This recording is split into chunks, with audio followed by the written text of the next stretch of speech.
Allez, on continue notre tour de France des régalades, des étymologies, de nos spécialités culinaires qui dessinent vraiment notre pays. C'est génial parce qu'on peut vraiment, grâce à vous, en apprendre plus sur nos pays, nos régions, nos spécialités, mais aussi les régions des autres. Maintenant, on va remonter et on va aller dans le Dauphiné, dans la région de Grenoble. D'où vient ce plat merveilleux qui est entré dans toutes les cuisines, le gratin dauphinois?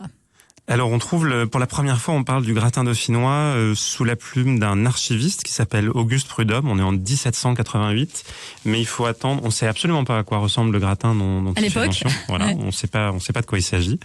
Et on le retrouve un peu plus tard. Il faut attendre une centaine d'années avant de le voir mentionné dans des journaux parisiens.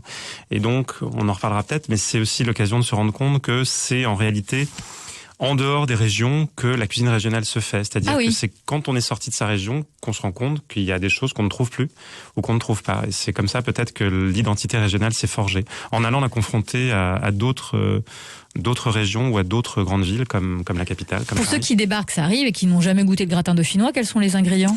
Alors, il y a des querelles de clochers, mais on peut absolument être certain qu'il y aura des pommes de terre. Il y aura également sans doute de l'ail, du lait. J'aime bien vos précautions. Du lait ou peut-être de la crème, peut-être pas de la crème. Si on utilise du lait entier, normalement la matière grasse du lait entier doit pouvoir suffire à gratiner le gratin, comme son nom l'indique. Il y a probablement pas de fromage. Désolé pour ceux qui veulent en mettre. Ils peuvent en mettre, mais dans la recette d'origine, il n'y a probablement pas de fromage.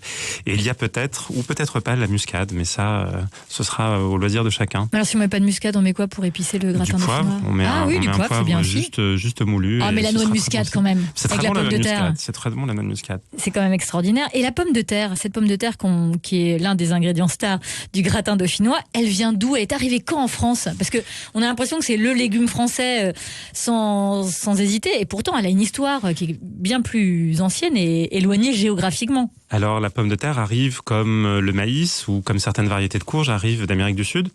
Donc, il faut attendre un gros moment après l'arrivée de Christophe Colomb aux Amériques. Ah, il découvre pas la patate tout de suite? Non, il la découvre pas tout de suite. Il découvre plein d'autres choses. Faut dire qu'il a pas le nez, parce qu'on lui donne des fèves de cacao, il les jette, il croit que c'est des crottes de bique. Franchement, Christophe Colomb, on a beaucoup exagéré. C'était peut-être pas le couteau le plus aiguisé du tiroir, si vous me permettez.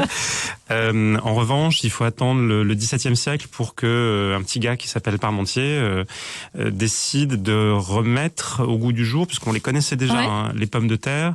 Lui, il découvre ça alors qu'il est prisonnier de guerre, je crois, en Prusse, et donc il se rend compte qu'on peut tout à fait survivre à un régime de pommes de terre en mangeant tous les jours, et il se dit que en temps de disette, lorsque les récoltes de blé sont pas très bonnes, on doit sûrement pouvoir manger un peu de pommes de terre tous les jours pour survivre. Et c'est en cela, si vous me permettez de faire un rapprochement, c'est en cela qu'il va contribuer malheureusement à faire déplanter, à faire arracher des châtaigniers en Ardèche, parce qu'il veut tellement planter de pommes de terre, il veut tellement faire mettre la pomme de terre partout sur les foyers en France, que pour promouvoir le pain à l'amidon de pommes de terre ou pour promouvoir la pomme de terre partout, il fait en sorte qu'on arrête d'avoir des châtaigniers. Donc merci Parmentier, mais pas toujours merci. Un petit peu excessif quand même. Minute Papillon sur France Bleu, Sidonie Bonnec.